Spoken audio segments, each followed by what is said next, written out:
السلام علیکم۔ آج ہم جس موضوع پر بات کریں گے وہ بہت ہی اہم ہے اور اس کا عنوان ہے غسل کے فرائض۔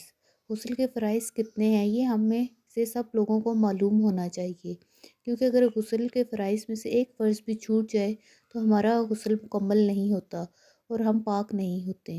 ہر مسلمان کو غسل کے فرائض معلوم ہونے چاہیے۔ اب میں آپ کو بتاتی ہوں غسل کے کون کون سے فرائض ہیں۔ غسل میں 3 فرائض ہیں جن میں سے ایک بھی چھوٹ جائے تو غسل نہیں ہوتا۔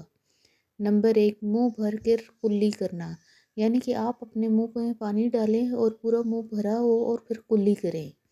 نمبر 2، ناک کی نرم ہڈی تک پانی پہنچانا، یعنی کہ آپ اپنے ہاتھ میں پانی لے کے ناک کی ہڈی تک پہنچائیں اس کو، ناک جیسے کہ ہم نماز میں وضو کرتے ہوئے ناک میں پانی ڈالتے ہیں۔ تیسرا اور آخری فرض یہ ہے کہ جسم پر اس طرح پانی بہائیں کہ بال برابر خشک نہ رہے، یعنی کہ ہم پورے جسم پر پانی بہائیں اور جتنا کہ ایک بال، یعنی کہ یہ بال کی ایک مثال دی گئی ہے کہ بال جتنا چھوٹا ہوتا ہے اتنی چھوٹی سی جگہ بھی ہمارے جسم کی خشک نہ رہے، تمام جسم گیلا ہو۔